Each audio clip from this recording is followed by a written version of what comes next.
নমস্কার বন্ধুরা, আশা করি আপনারা সবাই ভালো আছেন। ছন্দবাণীর পক্ষ থেকে আজকে আমরা নিয়ে চলে এসেছি একটি রোমাঞ্চকর গল্প। আজকের গল্প গুহা, লেখক শরদিন্দু বন্দ্যোপাধ্যায়। তিনি ছিলেন বাংলা সাহিত্য জগতের এক উজ্জ্বল নক্ষত্র। তার জন্ম 30শে মার্চ 1899 উত্তরপ্রদেশের জৌনপুরে। তিনি হলেন সত্যান্বেষী ব্যোমকেশ বক্সী, সদাশিবের স্রষ্টা। তাছাড়া তার ঐতিহাসিক উপন্যাসাবলী বিশেষভাবে জনপ্রিয়। আমি সূত্রধর অন্তরা। শুরু করছি আজকের গল্প গুহা।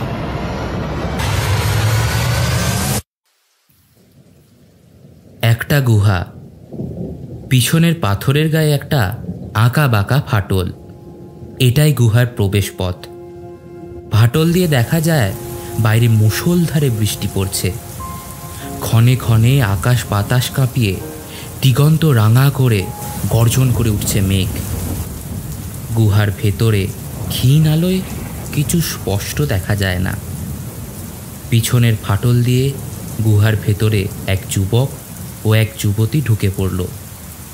তাদের কাপড় চোপড় নিখরলে প্রায় বন্যা হয়ে যায় এমন ভিজে। যুবকের হাতে একটি টিফিন বাক্স, যুবতীর কাঁধে চামড়ার ফিতে দিয়ে জলের বোতল ঝুলছে। বাবা, কি বৃষ্টি, কি বৃষ্টি! দুর্যোগ, আকাশ ভেঙে পড়েছে মনে হচ্ছে। ওহ, ভাগ্যিস গুহাটা ছিল। যুবক হাতের টিফিন বাক্স নামিয়ে রাখল, যুবতীও জলের বোতল নামালো। ততক্ষণে পিছনের ফাটল দিয়ে তৃতীয় ব্যক্তিটি গুহার ভিতরে প্রবেশ করল। বিশাল চেহারার এক কুলি, মাথার উপরে সুটকেস এবং বেডিং নিচে নামালো। গামছা দিয়ে মুখের ও গায়ের জল মুছতে মুছতে ভারী গলায় বলল, আজ রাত্রিরে বৃষ্টি আর থামবে বলে মনে হয় না কর্তা। কুলির চেহারা রাক্ষসের মতো হলেও কথা বলার ভঙ্গি বেশ সরল ও গ্রাম্য। বলিস কি রে, তাহলে এখন উপায়?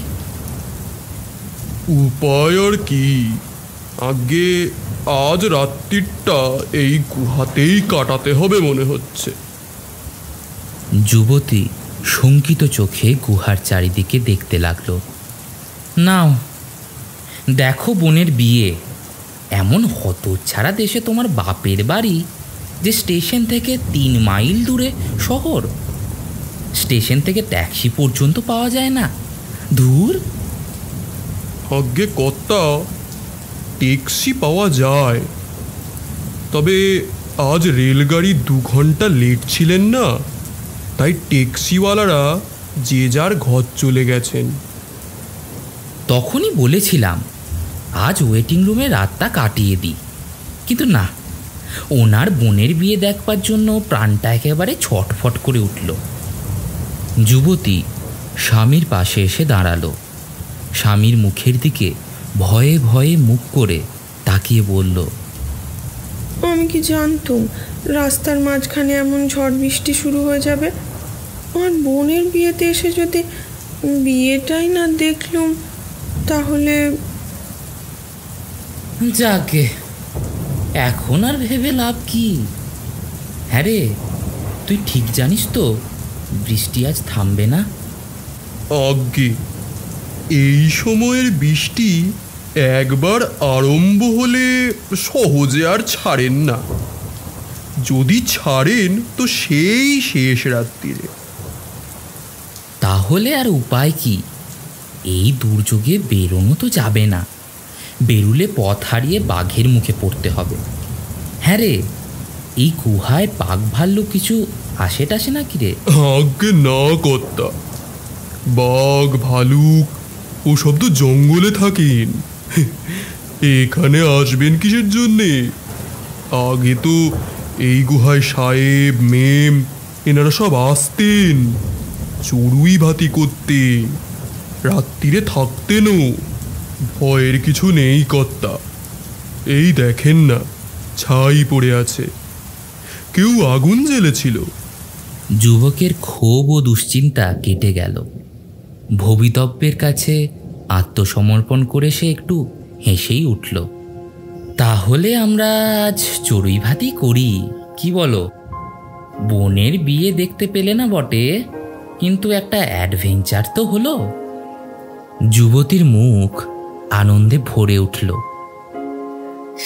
আমার খুব ভালো লাগছে, সঙ্গে খাবার আছে, বিছানা আছে, কোনো কষ্ট হবে না।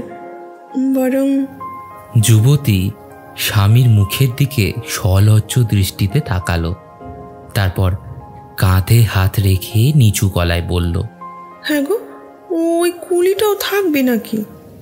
যুবক যুবতীর মনের কথা বুঝে একটু হাসল। তারপর কুলিকে জিজ্ঞেস করল, কি রে, তুই কি ঘরে ফিরে যেতে চাস? এই ঝড় বাদলে কোথায় আর যাব কর্তা, এখানেই একপাশে গামছা পেতে শুয়ে থাকবো আজ্ঞে। তা বেশ, ঠিক আছে। কপত কপতি একে অপরের দিকে নিরাশ চোখে তাকালো। তারপর যুবক গুহার চারিদিকে দেখতে দেখতে বলল, এসো, গুহাটা একটু ঘুরে দেখা যাক। বেশ বড় গুহা, হয়তো হাজার হাজার বছর আগে এখানে বড় বড় মানুষরা থাকতো। কে জানে কেমন ছিল তাদের জীবন। যুবক যুবতী গুহার পাশে পাশে ঘুরে ঘুরে দেখতে লাগলো। কুলিটিও দুই হাঁটু তুলে উবু হয়ে বসে তালুতে খৈনি ঢালতে লাগলো। বাইরে একবার বিদ্যুৎ চমকে উঠল। বাঘের কুরুগম্ভীর গর্জনের মতো মেঘ ডাকলো, ওগো, দেখো দেখো। দুজন দুজনের থেকে একটু দূরে চলে গিয়েছিল। যুবতীর ডাক শুনে যুবক কাছে এলো। আরে, এ তো একটা পাথরের পাটা, খাসা বিছানা হবে এর ওপর। যুবতী কিছুক্ষণ মহাচ্ছন্নের মতো পাথরের পাটাটা দেখল। মনে হচ্ছে যেন এই পাথরের উপর কতবার শুয়েছি। এখন এখন কেমন যেন সব চেনা চেনা লাগছে। তোমার লাগছে না? সে কি, চেনা চেনা লাগছে কি করে? আগে তো কখনো আসিনি এখানে। তুমি হয়তো ছোটবেলায় এসেছো। না, এই গুহার কথা আমি জানতাম না, কিন্তু কিন্তু এখন মনে হচ্ছে। দেখো তো, ওই দেওয়ালের গায়ে কোনো কুলুঙ্গি আছে নাকি? যুবতী আঙুল দিয়ে গুহার একটা দিক দেখালো। যুবক সেখানে গিয়ে দেখল সত্যি দেয়ালের গায়ে একটা গর্ত আছে। সে বিস্মিত হয়ে স্ত্রীর দিকে ফিরল। হ্যাঁ, আছে তো, কিন্তু তুমি কি করে জানলে? কি জানি, কুলুঙ্গির ভেতরে কিছু আছে। কই, কিছুই তো নাই। কিছু নেই? কি যেন একটা থাকতো ওখানে। কি থাকতো না, মনে করতে পারছি না। ও না না না না, মনে পড়ছে না। যুবক স্ত্রীর কাঁধে হাত রেখে একটু নাড়া দিল। কি যা তা বকছো, মাথা রাতা খারাপ হয়ে গেছে নাকি? যুবতী যেন এক ঘোরের মধ্যে থেকে হঠাৎ ছিটকে বেরিয়ে এলো। একটু চোখ কচলে হাসবার চেষ্টা করলো। না না, কল্পনা। আজ তো এখানেই থাকতে হবে। তোমার খিদে পেয়েছে? একটু একটু পেতে আরম্ভ করেছে। এসো, খেয়ে নিয়ে এসো। দুজনে গুহার মুখের দিকে এগিয়ে গেল। দেখল কুলি দুই হাঁটুর ওপর মাথা রেখে মনে হয় ঘুমিয়ে পড়েছে। তুমি খাবার বের করো, আমি ততক্ষণে বিছানাটা পেরে ফেলি। বেডিং তুলে নিয়ে যুবক সেই পাথরের পাটার দিকে গেল। যুবতী টিফিন বাক্স খুলে খাবার বার করতে লাগলো। কিছুক্ষণ পর যুবক বিছানা পেতে ফিরে এলো। যুবতী তার হাতের টিফিন বাক্সের একটি বাটি দিল যুবককে। যুবক খাবার মুখে তুলতে গিয়ে নিচু স্বরে বলল, কুলোবে তো? হ্যাঁ, কুলোবে। যুবতী একটি বাটি হাতে নিয়ে কুলির কাছে গিয়ে দাঁড়ালো। শুনছো, একটু খেয়ে নাও। কুলি হাঁটু থেকে মুখ তুলে লাল চোখে যুবতীর দিকে চাইল। যুবতী হঠাৎ ভয় পেয়ে পিছিয়ে গেল। কুলি হাত বাড়ালো। যুবতী মাটিতে বাটি নামিয়ে রেখে পিছনে সরে গেল। কুলি বাটি টেনে নিয়ে খাবারগুলো একবার দেখতে শুরু করল। যুবতী ফিরে গিয়ে স্বামীর পাশে দাঁড়িয়ে শঙ্কিত চোখে কুলির দিকে চেয়ে রইল।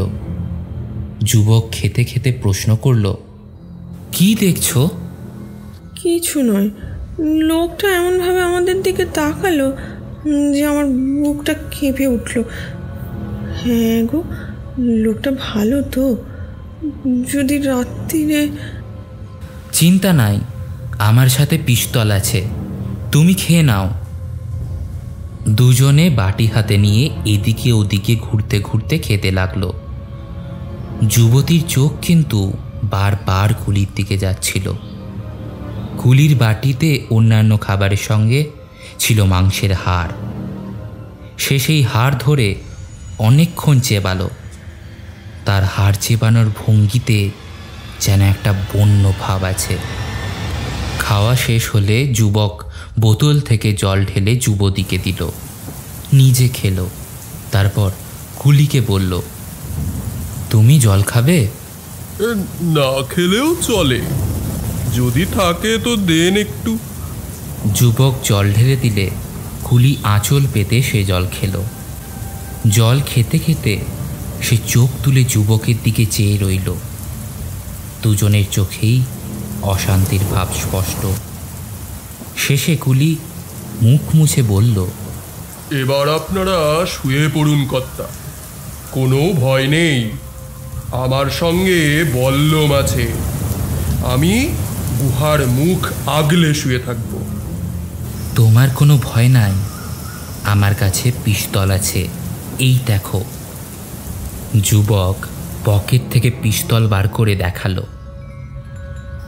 আগে ওটা কি কর্তা? পিস্তল, ছোট বন্দুক। ফায়ার করব, দেখবে নাকি? যুবক উপরের দিকে পিস্তল উঁচিয়ে ফায়ার করল। গুহার মধ্যে বন্দুকের আওয়াজ দানবের গর্জনের মতো শোনালো। ওরে বাবারে! কুলি পিছু হটে গুহার মুখের দিকে চলে গেল এবং সেখানে গামছা পেতে শোয়ার তোড়জোড় শুরু করে দিল। যুবক যুবতীর দিকে তাকিয়ে মুচকি হাসল। তারপর সুটকেস তুলে সেই পাথরের দিকে চলে গেল। যুবতীও জলের বোতল ও টিফিন বাক্স হাতে তার পিছু নিল। দুইজন পাথরের ওপর গিয়ে বসল। অনেক রাত হলো, চলো শুয়ে পড়ি এরপর। যুবক কোট খুলতে খুলতে গুহার ছাদের এদিক ওদিক তাকাতে লাগলো। যুবতী নিজের খোপাটিকে কাঁটা দিয়ে শক্ত করে এঁটে শুয়ে পড়ল। যুবক হঠাৎ যুবতীর দিকে চোখ নামিয়ে তাকে কাছে টেনে নিয়ে বলল, বেশ নতুন নতুন লাগছে, তাই না? না। যুবক একটু অবাক হয়ে তার দিকে তাকালো। নতুন লাগছে না? ভালো লাগছে, কিন্তু কিন্তু নতুন লাগছে না। কেবল মনে হচ্ছে এই পাথরের ওপর আমরা দুজন কতবার শুয়েছি। বুঝলাম, তোমার মাথা গরম হয়েছে। বোনের বিয়েতে যেতে পারোনি তো, তোমার ঘুমানো দরকার এখন। নাও শুয়ে পড়ো। যুবকের মন থেকে কিন্তু বিস্ময় আর উৎকণ্ঠা গেল না। গুহার মধ্যে আলো ক্রমশ কমতে লাগলো। তারপর গভীর অন্ধকারে চারিদিক টুপ করে ডুবে গেল। শুধু গুহার মুখের ওই ফাটল থেকে মাঝে মাঝে বিদ্যুতের ঝলকানি এসে অন্ধকারকে নিমেষের জন্য চুরমার করে দিয়ে আবার কোথায় পালিয়ে গেল।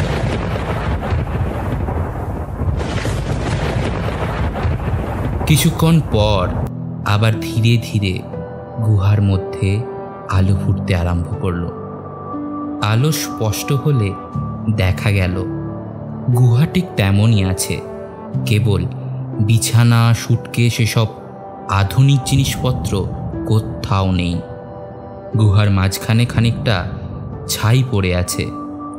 যুবতী উবু হয়ে ছাই সরিয়ে আগুনের উপর শুকনো কাঠকুটো ঢালছে আর তাতে ফুঁ দিচ্ছে।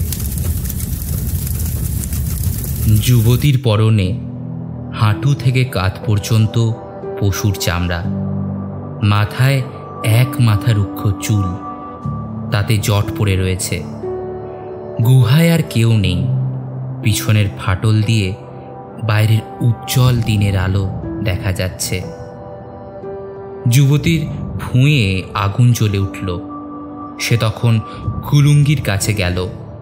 সেই কুলুঙ্গির তার ভাড়ার। তার ভিতরে হাত ঢুকিয়ে একটি হরিণের পা বের করে আনল এবং আগুনের উপর ঘুরিয়ে ঘুরিয়ে সেটাকে ঝলসাতে লাগল। মাংস ঝলসাতে ঝলসাতে সে মাঝে মাঝে গন্ধ শুকছে এবং বারবার যেন কার আসার অপেক্ষায় ফাটলের দিকে তাকাচ্ছে। গুহার বাইরে দূর থেকে মানুষের আওয়াজ শোনা গেল।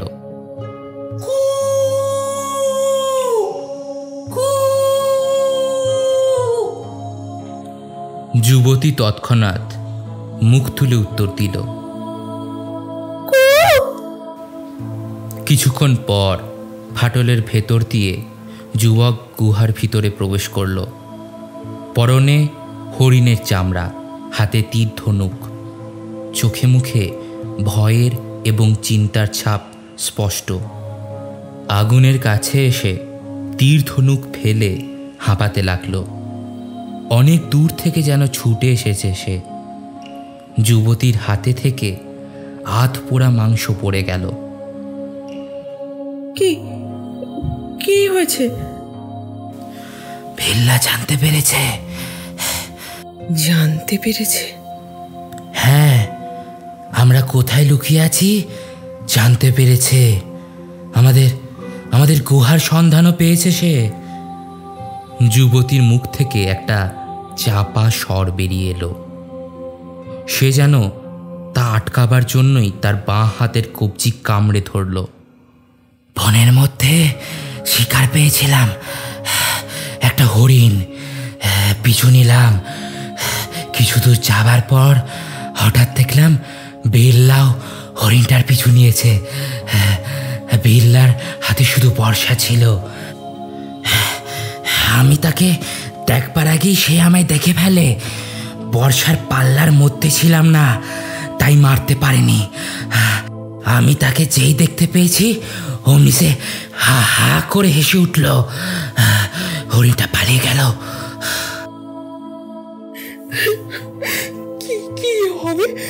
কি হবে এবার? বিল্লা বিষম কুচুটে, সে তোকে মেরে ফেলবে। তার পায়ে ভীষণ জোর। যুবক তীর ধনুক তুলে নিল। তার চোখ এখন হিংসতায় জ্বলে উঠেছে।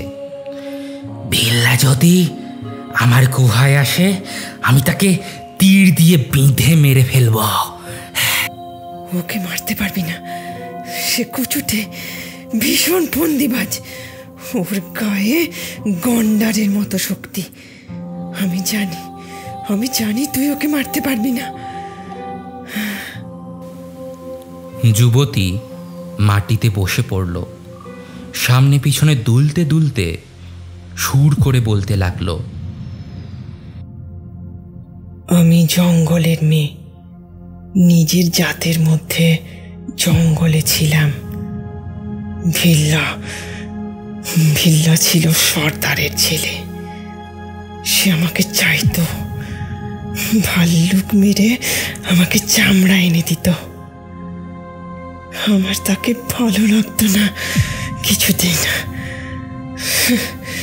তুই ভিন জাতের মানুষ, তোকে ভালো লাগলো। তোর সঙ্গে তোর গুহায় পালিয়ে এলাম। এখন কি হবে? ভিল্লা তোকে মেরে ফেলবে। সে বড় হিংসুটে। হঠাৎ যুবতী ধর্মড় করে উঠে দাঁড়ালো। যুবকের 2 হাত চেপে অনুনয় সুরে বলল, চল আমরা পালিয়ে যাই, গুহা ছেড়ে পালিয়ে যাই। তাহলে ভিল্লা আমাদের আর খুঁজে পাবে না। চল। না, আমার গুহা আমি কিছুতেই ছাড়ব না। ভিল্লাকে আমার গুহা আমি দেব না। এমন সময় বাইরে একটা বিকট শব্দ হলো।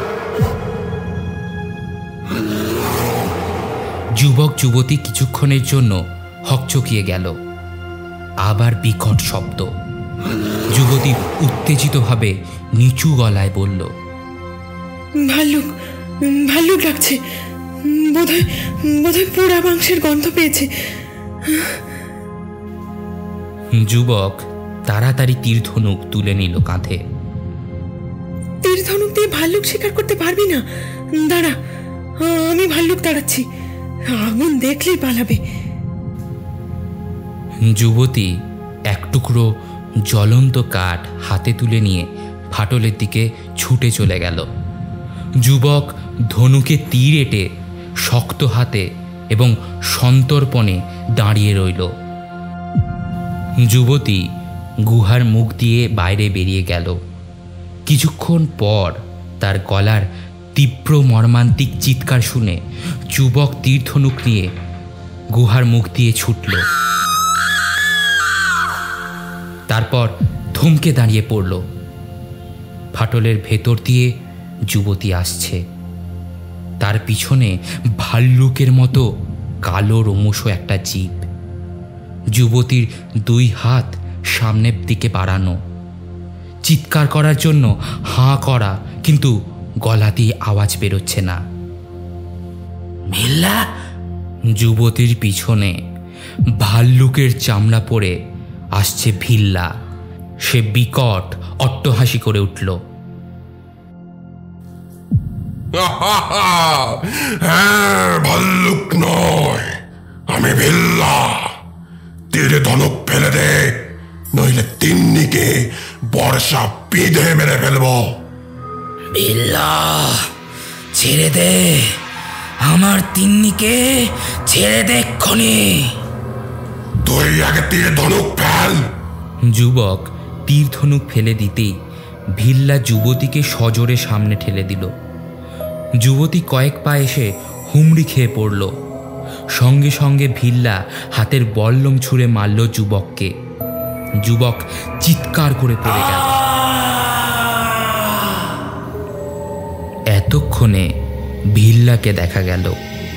সে আর কেউ না, সেই বিরাট দেহি কুলি, যে এখন বল্লম গাঁথা যুবকের বুকের ওপর লাফিয়ে পড়ে তার মাথাটা বারবার মাটিতে ঠুকতে লাগলো।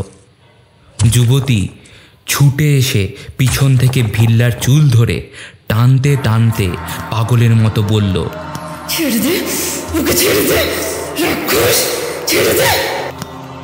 ভিল্লা উঠে যুবতীর হাত পা চেপে ধরে তাকে নিজের কাছে টেনে নিয়ে চিৎকার করে বলল, মরে গেছে, ওকে মেরে ফেলেছি। তুই এখন আমার, তুই শুধু আমার। যুবতী হাত ছাড়াবার আপ্রাণ চেষ্টা করল, কিন্তু পারল না। ভিল্লা তাকে আগুনের দিকে টেনে নিয়ে চলল। আগুনের পাশে আধপোড়া মাংস পড়েছিল। সেটা বাঁ হাতে তুলে মহানন্দে হা হা করে হাসতে হাসতে খেতে লাগল। যুবতী হাত ছাড়াবার ব্যর্থ চেষ্টায় ফোপাতে ফোপাতে কেঁদে চলল, ছেড়ে দে রাক্ষস, ছেড়ে দে, ছেড়ে দে আমায়। ভিল্লা তার কথা না শুনে বিজেতার মতো গুহার চারিদিকে চাইল। তারপর মাংসে কামড় দিয়ে বলল, এই গুহা আমার, তুই আমার। ওকে গুহার মুখে পুঁতে রাখবো, যক্ষী হয়ে আমার গুহা পাহারা দেবে। ভিল্লা নিষ্ঠুরভাবে এঁঠো মাংস যুবতীর মুখের কাছে নিয়ে ধরল। খাবো না। ভিল্লা হাড় শুদ্ধ মাংস যুবতীর মুখে গুঁজে দিয়ে গর্জন করে উঠল, খাবি না মানে খা, তোকে খেতেই হবে। আজ থেকে তুই আমার, তোকে আমার এঁঠো খেতে হবে। কি খাবি না? ভিল্লা মুগুরের মতো হাড় দিয়ে যুবতীর মাথায় সজোরে আঘাত করল। যুবতী লুটিয়ে পড়ল মাটিতে। ভিল্লা হাড় ফেলে দিয়ে আরক্ত চোখে জ্ঞান হারানো যুবতীর দিকে চেয়ে রইল। সইবে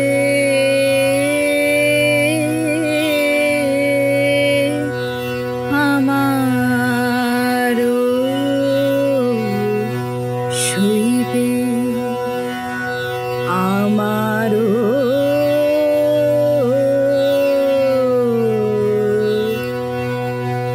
আরো বাঘা আজ খাবি না, কাল খাবি না, না খেয়ে তুই যাবি কোথায়? তুই আমার, একবার পালিয়েছিলি, আর পালাতে দেব না। যুবকের শরীর থেকে বর্ষা টেনে বার করে সে পরিতৃপ্তির চোখে তাকে দেখতে লাগলো। তোকে পুঁতবো, তুই আমার গুহা পাহারা দিবি। ভিল্লা হাঁটু মুড়ে বল্লম দিয়ে মাটি খুঁড়তে লাগলো। আবার গুহার আলো ক্ষীণ হয়ে আসতে লাগলো। অন্ধকারের মধ্যে শোনা গেল যুবতীর চিৎকার। তারপর আবার আলো ফিরে এলো। গুহা আবার ফিরে এসেছে বর্তমানে। পাথরের বিছানার উপর আলু থালু চুলে উঠে বসেছে যুবতী। উঠে বসে যুবকের পা ঠেলে তাকে তোলার চেষ্টা করছে। যেখানে ভিল্লা মাটি খুঁড়ছিল সেখানে বর্ষা দিয়ে মাটি খুঁড়ছে সেই কুলি। তাদের বেশভূষা বর্তমানের সময়ের মতোই। ওগো, ওগো শুনছো? হ্যাঁ, কে? কি? ভিল্লা কোথায়? তুমিও স্বপ্ন দেখেছো? দুজনে ব্যাকুলভাবে পরস্পরের দিকে চেয়ে কিছুক্ষণ বসে রইল। তারপর যুবক বিছানা ছেড়ে উঠে দাঁড়ালো। পিস্তলটা বিছানা থেকে তুলে পকেটে রাখল। বলল, স্বপ্ন? ভিল্লা কোথায়? কোথায় গেল? যুবতী কুলির দিকে আঙ্গুল দেখিয়ে আবার শুয়ে পড়ল। যুবক দেখল কুলি তাদের দিকে পিছন করে বল্লম দিয়ে মাটি খুঁড়ছে। যুবক অবাক হয়ে দেখল কিছুক্ষণ। তারপর ধীরে ধীরে কুলির পিছনে গিয়ে দাঁড়ালো। কি করছিস? মাটি খুঁড়ছিস কেন? কুলি যেন চমকে উঠল। চোখ মুখ দেখে মনে হয় যেন এক গভীর ঘোর কাটিয়ে আবার পৃথিবীর বুকে ফিরে এসেছে সে। তৎক্ষণাৎ পিছনে তাকিয়ে বলল, আগে আমি তো কিছু বুঝতে পারছি না কর্তা। মাটি খুঁড়ছিলি কেন? কি আছে ওই মাটির তলায়? আগে তা তো জানি নে, ঘুমিয়ে ঘুমিয়ে কি যেন একটা স্বপ্ন দেখলাম। আগে তুইও তার মানে ওই একই স্বপ্ন দেখেছিস? বেশ, তবে খোঁড়। আগে খুঁড়বো? হ্যাঁ, খোঁড়। হয়তো কিছু আছে একটা। আগে কুলি আবার খুঁড়তে লাগলো। যুবক কিছু দূরে সরে দেখতে লাগলো চুপ করে। হঠাৎ কুলি ভয় পেয়ে বল্লম ফেলে দিয়ে পিছনে সরে গেল। ওরে বাবা রে! কি রে, কি হলো? ওখানে কি কি রয়েছেন জানো? কি রয়েছে ওখানে? আগে মরার মাথা, আপনি দেখেন না কর্তা, মরার কুলি। ওরে বাবা! যুবক গর্তের কাছে গিয়ে বল্লমের চার দিয়ে একটা মানুষের মাথার খুলি বার করলো। খুলি দু হাতে তুলে এক দৃষ্টে সেটাকে দেখতে লাগলো। কার খুলি এটা? আমার? মরার খুলি কি এত দেখছেন কর্তা? যুবকের হাত থেকে খুলিটা নিচে পড়ে গেল। সে কুলির দিকে জ্বলন্ত চোখে একবার চাইল। সে দৃষ্টি যেন কোনো হিংস্র শ্রাপদের প্রতিদ্বন্দ্বীর প্রতি আক্রোশে ফেটে পড়েছে। ছেড়ে দে, ওকে ছেড়ে দে রাক্ষস, ছেড়ে দে। মরে গেছে, ওকে মেরে ফেলেছি।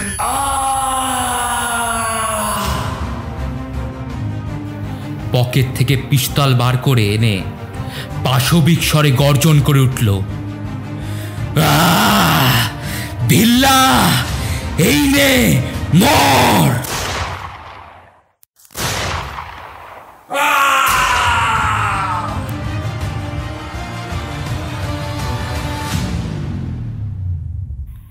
যুবক বন্দুক চালালো। কুলি মাটিতে লুটিয়ে পড়ে গেল। যুবক হতবুদ্ধির মতো দাঁড়িয়ে রইল। তারপর ঝুঁকে কুলিকে দেখল। মরে গেছে। এ কি করলাম আমি? আরো আঘাত সইবে। এতক্ষণ শুনছিলেন আমাদের গল্প গুহা। বিশেষ ধন্যবাদ পাঞ্চালী ব্যানার্জিকে এই গল্পের গানটি উপহার দেওয়ার জন্য। কথক ও যুবকের ভূমিকায় সোহম, কুলির ভূমিকায় মানস, যুবতী ও সূত্রধরের ভূমিকায় আমি অন্তরা। শেষ করছি আজকের গল্প। ফিরে আসবো খুব শীঘ্রই। গল্পটি ভালো লাগলে লাইক, কমেন্ট ও শেয়ার করবেন প্রিয় বন্ধুদের সাথে। চ্যানেলটি সাবস্ক্রাইব না করে থাকলে চটপট করে নিন নতুন গল্প শুনতে। ছন্দবাণী, এখানে শুধু কবিতাই নয়, গল্পও হয়।